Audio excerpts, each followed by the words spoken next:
E vamos ter um espaço de análise. O Jornal da Noite recebe a esta altura os analistas Carlton Cadeado e Egídio Gwambe. Começo por si, Carlton. Muito boa noite, bem-vindo ao espaço. O Presidente da República recomenda trabalho e que os novos ministros pautem pela integridade. Olhando para a nova máquina governativa, é possível antever este novo ciclo de governação de Filipe Nunes?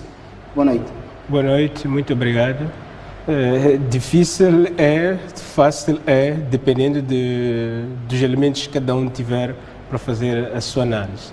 E no meu caso, sinto que existem muitos outros elementos que ainda faltam trazer à luz para nós percebermos ainda mais o que pode acontecer no futuro. E por que eu digo isto? Estou a pensar na dimensão do Estado e os sistemas que existem em outros países. Por exemplo, o Presidente da República não vem a público explicar por que escolheu A, B, C, D. E nem tem que fazer isso no nosso sistema. Mas noutros países, por exemplo, qualquer chefe de governo vai ao Parlamento, ou vai à Rainha, ou vai ao Rei mostrar o seu governo e tem uma explicação para dar aos representantes do povo para justificar. E é por aí onde se vê, de facto, o que é que vem a seguir nessa máquina. No nosso caso, não há isso, temos espaço para especulação e muito do que vem da nossa especulação é mais com base na confiança política, não é? E podemos discutir um pouco mais isso, mas é por aí. Mas pode-se antever, pelo menos do lado do Presidente, pelas palavras que ele proferiu e pelo discurso que ele proferiu, que vai cobrar muito dos ministros que estão agora a dirigir a máquina governamental, ou que compõem a máquina governamental. Exato. Quem faz parte deste espaço também é Egídio Gwambe. Muito boa noite, bem-vindo ao jornal. Como é que olha para esta nova composição do governo? Bom, iria retomar alguns elementos que Carlton disse, que é esta questão da dimensão do Estado. A composição de um governo, em contexto de definição de Estado, é uma política, ou seja, ela tem que ser vista, entanto, como um processo de legitimação do Estado. E para analisar esse processo precisaríamos, de facto, de ter, seja um discurso performativo, seja qual for, um elemento que nos explique qual é a legitimidade que esses elementos carregam para poder levar o Estado ao último, como já estava a se dizer, que é uma governação por resultados. Mas isso precisa de elementos, obviamente. Mas, num sistema político de natureza presidencial como o nosso, chama-se aos elementos do governo um nível de inteligência muito grande, ou seja, é preciso que sejam elementos smart, no sentido de que a hierarquia é muito forte e é preciso que exista espaços de criatividade para que de facto existam resultados, porque ao mesmo tempo que lhe exige o resultado, ao mesmo tempo a hierarquia é muito forte. Penso que esses elementos são muito fortes. Agora, tem uma coisa que me preocupa nesta composição, pese embora eu saiba que depois já havemos de ter um ministro da administração estatal. Olha, o que nos levou às últimas eleições foram dois elementos. Um era a questão da paz, que se bifurcou por o DDR, vimos defesa, me parece, analisando o perfil de Jaime Neto. Isso faz parte até da nossa próxima questão. Está a sair do Parlamento o novo Ministro da Defesa, exatamente, numa altura em que a garantia da soberania é o maior debate. É concebível que se vá buscar, por exemplo, alguém da Assembleia da República para muito discutível, mas sensível? É muito discutível, mas é mais discutível ainda o fato de formarmos um governo sob uma orientação de reforma de descentralização e ao mesmo tempo não termos um ministro de gestão da função pública. Ou seja, esses indivíduos, pese embora serem nomeados como elementos do governo, passam a ser funcionários públicos políticos. Ou seja, um ministro é verdade, parte de um partido, mas agora passa e entra no Estado e representa o Estado. É preciso que seja gerido. Como é que é possível que o ministro da administração estatal e função pública não exista para gerir esses homens a partir do início? Há uma grande responsabilidade nisto. Ou seja, é o que nos orientou a chegar neste processo e estamos já a reverter. Isso aí, para mim, me preocupou muito nesta formação, num primeiro nível. Exato.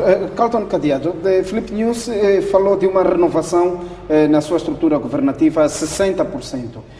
No fundo, o que vimos é uma entrada de figuras sobejamente conhecidas na política, neste caso do Partido Frelimo. Estaremos perante o chamado fenómeno da continuidade no seio do partido? A Frelimo já nos habituou a ver isso, não é? Continuidade na renovação, renovação na continuidade, não é? Só que desta vez o Presidente faz um discurso forte de apelo a uma fasquia que nunca tínhamos ouvido antes. Agora, como é que ele chegou a essa decisão? Que pressões é que ele sofreu para chegar a essa decisão e ter essa confiança? É preciso que nós tenhamos mais elementos outra vez para dizer isso. Mas que não é possível fazer um governo com completamente caras do zero, não é? Porque esse é o sistema que a Frelimo adotou, não é? E acredito que é o mesmo que os outros adotam, sempre a pensar na estabilidade governativa, mas antes da estabilidade governativa é pensar primeiro na estabilidade do Estado. Não é? Eu estou a insistir muito aqui nesta questão do Estado, porque não quero discutir pessoas, não é? Quero discutir assuntos e instituições. Porque neste momento, por exemplo, o chefe de Estado fez essa extinção e criou novos ministérios. Não é? Quando você olha para o nosso processo governativo aqui em Moçambique, constatamos que estamos sempre a iniciar novas instituições. Não é? Eu pergunto-me, olha, o chefe de Estado, quando fez o primeiro governo, não é?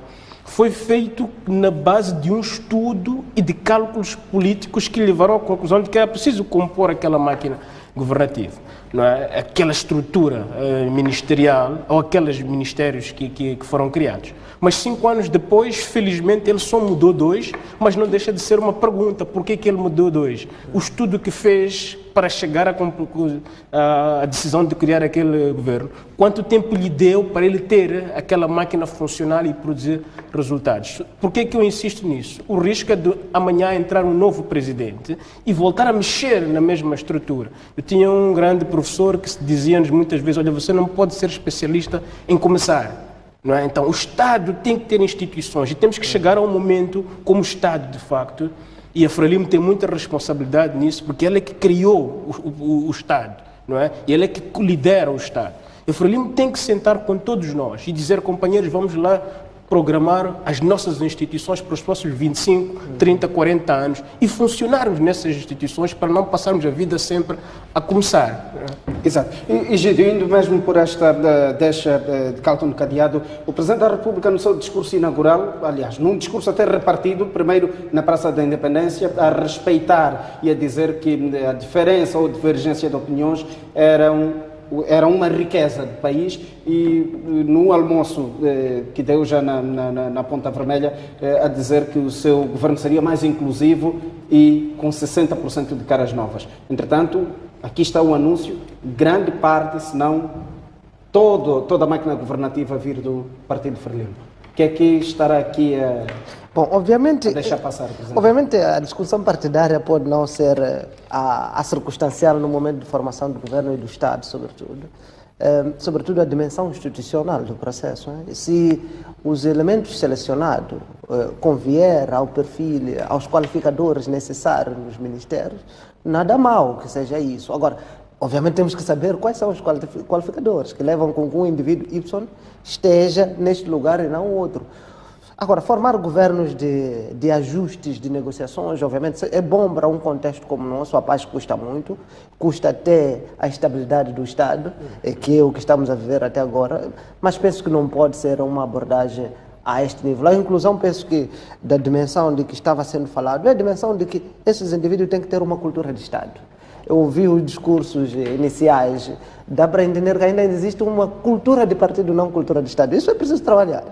Obviamente é preciso que esses indivíduos que chegam ao governo, alguns deles, sem descurar o perfil que estão a trazer, já estava a falar de alguns deles que não têm perfil necessariamente do Estado, têm perfil partidário, o que faz com que, quando entra no governo, é preciso que tenha uma lavagem toda, fora estudar o Ministério, etc. É preciso que tenha, de facto, este elemento, a ética pública, a ética do Estado, a ética do interesse público. Isso ainda é preciso que se trabalhe.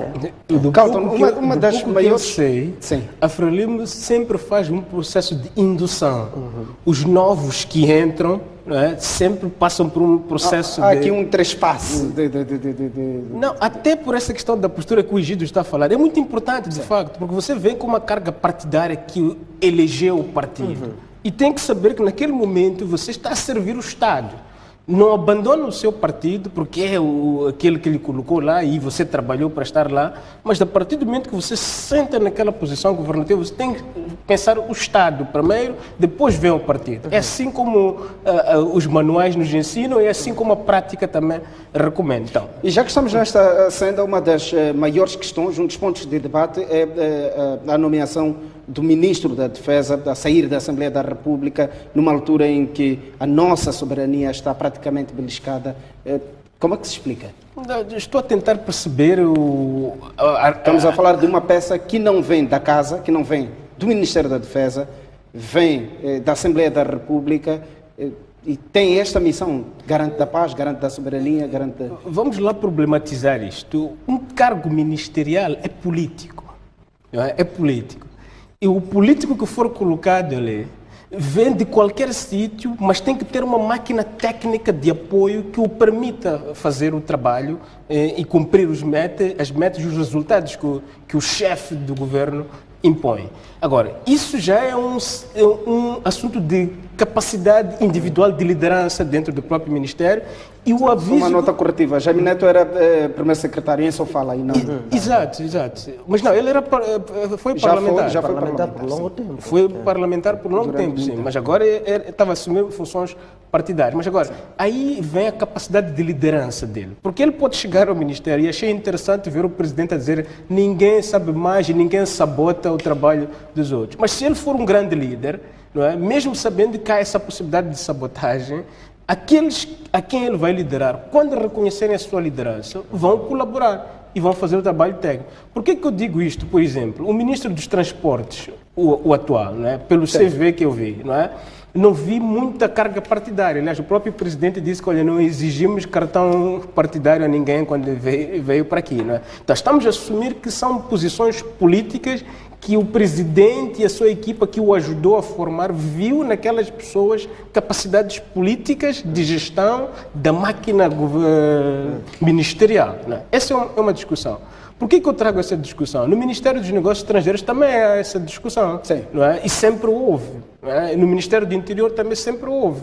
Mas por aquilo que eu sei, de todas as vezes que a Frelimo ensaiou colocar vamos dizer, o filho da casa a dirigir o Ministério, sempre teve problemas. E parece que a opção é ir buscar sempre alguém de fora para ir diminuir as tensões que existem entre os membros da família dentro da casa. Isso dá resultados, não dá resultados, já depende muito de vários outros fatores. Gente Gomes, dos 17 ministros até aqui nomeados, 6 são mulheres, numa altura em que a tônica do discurso, até num prisma universal, é a inclusão de género nos processos de tomada de decisão. O que representam estes números? Bom, primeiro deixa-me voltar sobre esta questão da economia política da formação de um governo. Sim. Porque, de facto, tem que existir uma racionalidade. É isso que estamos a dizer. Temos que encontrar, fora a gente andar a pesquisar, a especular, a ver um CV, era preciso existir uma explicação da racionalidade da formação do governo. E quero acreditar, ainda nesta linha, e voltando para esta questão do Ministro da Defesa, quero acreditar que tenha existido, porque é um setor um pouco sensível. Não só a defesa, como a agricultura. Tem um historial de não acabar o mandato. É poucas vezes que os ministros da agricultura chegam, porque há um corpus. Em alguns sistemas, a formação do governo não é maior preocupação. A maior preocupação está na estrutura administrativa colocada nos ministérios. E que é preciso que tenha um ensaio próprio para ir se ajustar ao processo e, ao mesmo tempo, ter a sua criatividade. É isso que estamos a dizer, é preciso governante smart. E eu penso que, sobre a sublinhar, me parece que estamos em processo de transição daqueles governantes que diziam que, bom, tem assessores, vai lhe dar tudo, vai falar, não tem problema, qualquer agente pode falar. Ou seja, aquele período de redistribuição clientelista dos poderes. Penso que isto estamos a transitar. Agora, insistindo nessa questão de género, porque penso que é uma grande consideração, me recordo que o Presidente da República também falou no momento do seu discurso, e penso que, pese embora que os números em si não signifiquem tanto, porque é preciso que se desça nos partidos. Nomear uma mulher sem que necessariamente dentro do partido se reformule, como estava a dizer, o nosso sistema presidencialista. estar uma mulher, se não tem poder, responde ao Presidente da República, não está uma estrutura bem formada no partido político, não significa nada. Portanto, governar com qualidade, com elementos de gênero, significa impulsar a mulher desde o partido político até lá, senão fica uma recompensa. É para calar a boca que temos 3, 4, 5 mulheres, isso não é suficiente. Não é suficiente. Mas é bom já ter um número igual a este. Carlton, estes números, o que é que dizem? 6 mulheres e 10 ministros, homens, diga-se, aqui nomeados até a esta altura, uma vez que já há ainda ministérios que ainda não foram... Exato, esse é o ponto que eu queria levantar. Mas antes de dizer isso, é que o governo aqui em Moçambique é composto por ministros. Primeiro-ministro, os vice-ministros não fazem parte do governo na nossa Constituição. Então, o governo, de facto, são estes aqui. Vamos esperar que talvez mais 2 ou 3... Os 5, se calhar, os 5 ministros podem ser... mulheres todas que vêm. Todas que vêm. Então, vai ser ainda difícil dizer isso. Mas é um bom sinal que temos 6 mulheres aí. Mas outra vez, mais do que ter 6 mulheres, é preciso ver também em que pastas é que estão essas mulheres. Porque noutros contextos nós já vimos que a mulher, quando se nomeia, é para um cargo que se mostra, não estou a menosprezar os ministérios, mas é sempre para mostrar que os cargos fortes não estão no lado da mulher. Vou dar só um exemplo. Quando se nomeou a ministra da Defesa na Índia, foi um debate a sério. Não é? E todo mundo a questionar a valência de uma mulher no ministério como aquele. Mas quando o Narendra Modi colocou lá ela, estava a colocar um desafio para as próprias mulheres. E curioso, no meio de tudo isso, foram as próprias mulheres as primeiras a duvidar disso. E foram buscar na história a senhora Indira Gandhi, que foi das mais criticadas por causa da dureza do governo, como ela reagiu. Porque é que eles diziam assim, olha, a mulher quando assume esse tipo de postos, faz de tudo para ser má, para mostrar que ela pode, não é? Então, esse é o senão desta situação. Mas é um bom sinal. E neste país, a mulher e a juventude são grupos sociais expressivos neste país que você já não pode ignorar e não fazer sentido que elas estejam lá. Mas, outra vez, concordo com o Egídio, é preciso que a mulher tenha um tipo de participação que não seja simplesmente para cumprir cotas, não é? Neste caso, o Presidente faz um apelo a todos, e eu gostei de ouvir isso dito abertamente, que, olha, não há aqui para esperar orientações, não é? Há aqui para ser criativo, orientações superiores, não é? Que haja integridade, autonomia e soluções para os problemas. Então, a mulher que estiver lá, ou o homem que estiver lá, para mostrar que não está ali só para fazer a cota, tem que ter esse grau de ousadia e de mostrar que está ali por merecer, não é? Se bem que eu continuo a dizer, quem os nomeou a todos tem os seus próprios elementos de tomada de decisão. Acredito que muitos deles que estão ali nomeados nem sequer sabem por que foram nomeados, não é? Porque à primeira vista nós dizemos sempre confiança política. Tanto é que quando o Presidente lhe demite, ele não precisa de justificar, dizer, olha, Gersílio deu-te demitir por causa disto. A primeira coisa que você tem como justificação é perder a confiança, não é? Mas olha, por exemplo, o Ministro dos Transportes, outra vez, não conheço nenhum CV dele partidário, político. Então, como é que o Presidente foi buscar confiança política para uma pessoa que ele não conhece a militância política dele? Ou se calhar nem tem militância política. Então, é por isso, outra vez, que eu tenho que insistir num sistema diferente como o nosso, em que o Presidente o chefe do governo tem que justificar por que eu quero o Gersílio, por que eu quero o Carlton, por que eu quero o Egídio. Aí fica mais aberto à discussão sem muita base especulativa. Mas as mulheres têm aí o desafio colocado para elas. Egídio, retomamos então o discurso do Presidente da República hoje, quando do impulsamento dos ministros, a pedir integridade, a conferir autonomia aos ministros e a apelar ou a exigir que estes trabalhem na busca de soluções do povo. Fica aqui clara esta chave, a autonomia no processo de tomada de decisões. É uma nova deixa até para os ministros. Se antes assistíamos ministros quase que dependentes de uma batuta, que era, do seu ponto de vista superior, parte do Presidente da República, agora os ministros já ganharem uma autonomia no processo de tomada de decisões. Obviamente, pese embora que isto pode ser um discurso performativo, como estamos a dizer, porque para não ser um discurso performativo é preciso ter indicadores. Gestão por resultados, a gente tem indicadores. Quando me demite é porque eu sei o que eu não cumpri, tem indicadores, não é coisa assim subjetiva. Gestão por resultado é uma governação moderna, contemporânea, e que faz todo um sentido nos modos atuais de gestão, ou seja, simplificado, horizontais, flexíveis, autônomo, que é isso que está-se a chamar aqui. Porque isso é todo um escopo teórico e prático que constrói modos de construção de legitimidade do Estado na modernidade. Isso está a dizer, eu vi no Ruanda o presidente com dificuldade em nomear um reitor para uma universidade. Por quê? Porque ele queria que as pessoas apresentassem um projeto, um programa com base no qual eles fossem avaliados. Ele teve que ir buscar um reitor na Europa, porque ninguém conseguia apresentar e mais do que isso, as pessoas tinham medo da cobrança que o Kagame fazia. Não é? Então, esse é um aspecto interessante naquilo que o Egídio diz. Não é? Se você tem essa máquina. Mas depois tem um elemento interessante. O presidente atira essa responsabilidade para as pessoas. Mas para alguns isso pode ser interpretado como uma ratoeira. Tipo, quando eu for atrevido, depois vai me dizer, olha, até onde você vai com esse atrevimento? Eu quero recordar o momento em que se passa de uma gestão do tipo esta vertical, que eu penso que é a tendência que estamos a ter, né? Pelo menos nos anos 80 éramos fortemente... Isso é um momento burocrático na história de Moçambique. É o período 80, no período do Partido Único. E a passagem é esta que estamos a ver. Democracia, na verdade, é em facto isto. É que quando está de vir de cima para baixo, apenas é para cumprir. É por isso que tem muito funcionário. Quando no domingo autoridade de submissão. Exato, chega no ministério e senta. Isto, os ministros têm que trabalhar muito sobre isto. Chega no ministério, senta até à espera de orientações. Por quê? Porque você não lhe deu autonomia para criar.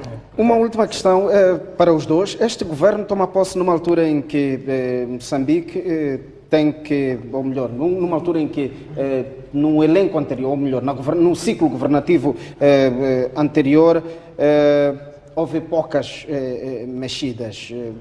O que dizemos aqui vale o que vale. Hoje Filipe Nunes falou da importância de se fazer o uso das experiências, das pedras anteriores. E como olha para estes nomes sonantes como José Pacheco, Vitória Diogo, Basílio Monteiro, entre outros, que não foram alinhados para esta nova missão, mas seguramente serão reservas morais para darem... É verdade que ainda não sabemos, provavelmente alguns desses nomes podem vir a aparecer nos 5, não sabemos ainda. Né? Eu espero que o Ministério da Administração Estatal pode ser o mais procurado neste momento, que, pelo menos do que está, quer dizer, das reformas em si. Mas agora, uma governação sem colarinhos brancos é de facto uma governação flexível. Colarinhos brancos, estou a dizer, a gente tem já indivíduos que têm capitais acumulados. Agora que tem indivíduos também que têm capitais acumulados não conhecidos. Obviamente é preciso destacar os capitais. E eu acho que é isto que estamos a ver neste momento. São capitais mobilizáveis, técnicos, que podem não ser políticos. É o que estávamos a dizer. Há pessoas sem perfil partidário, mas que têm perfil técnico que mobilizou-se esse capital para se meter. E é isto que a gente está à espera. Os colarinhos brancos podem estar também na descansada. Aliás, não é específico de Moçambique, isto não é típico de Moçambique. Em África, temos essa tendência de ter pessoas que acham-se vocacionadas para gerir o Estado. Não necessariamente. O que temos em vocação são as competências para gerir o Estado. Se tem competência para gerir o Estado, olha, por que não? Me parece. Se há indicadores, são esses. Agora, obviamente, quando é confiança política, é por isso que o colarinho branco, como toma bem café com o presidente, faz aquilo, ele está certo que quer estar lá. E penso que isto pode ter sido surpresa não só para nós, mas também para os colarinhos. Né? Carlton, como é que será esta governação proativa, avançada, de olhos no futuro, mas com uma ponte com o passado? Eu vou dizer uma piada aqui, mas que é sério, dito por um alto oficial das Forças Armadas. Ele diz-me assim, Carlton, na nossa administração pública, nós muitas vezes nos comportamos como comportamos nos nossos namoros. Sim. Não é? O que isso significa? À medida que eu arranjo uma nova namorada, eu obrigo ela a apagar todas as fotografias do antigo namorado. O que isso significa? Muitas vezes um novo dirigente, quando aparece também a liderar uma instituição, ele apaga tudo, esquece daquela memória institucional e as valências dos outros. Então, estou a usar essa piada dita por este oficial das Forças Armadas para dizer também que concordo com o chefe quando ele diz que é preciso aproveitar isso. Mas isto aqui leva-nos a um outro problema grande da administração pública, que é a questão de passagem de pastas. Este é um assunto sério que nós não discutimos. Não é? Como é que você faz a passagem de pasta, que é para garantir esta comunicação entre o antigo e o novo titular da pasta, não é? O que acontece muitas vezes são 2, 3 encontros, 2, 3 reuniões de auscultação cosméticas, depois daí acabou, não é? E você procura determinado tipo de documentos, dossiês, e não apanha, não é? Então, essa comunicação, outra vez, eu sempre insisto nessa questão da comunicação, porque o conflito muitas vezes surge por causa de erros de comunicação. Na comunicação. Então, se você não fizer esse tipo vamos dizer, de insistência na questão da passagem de pastas e na comunicação entre o antigo e o novo, vamos ter sempre esses problemas, não é? E vamos ter a máquina governativa a passar sempre a discutir o que o outro fez, a perseguir o outro, a caça aos bruxos. Mas com dificuldade de memória administrativa que nós temos, tudo faz-se do nível informal, ajustado. Obviamente, como é o mesmo partido, mas mesmo quando é o mesmo partido que está no governo, já vi casos em que atrás, nas autarquias do mesmo partido, que para recuperar uma viatura era preciso uma luta, depois nenhum documento está lá, quer dizer... Egídio Guambe, Carlton Cadeado, muito obrigado pela vossa vinda ao jornal. Muito obrigado. Muito obrigado.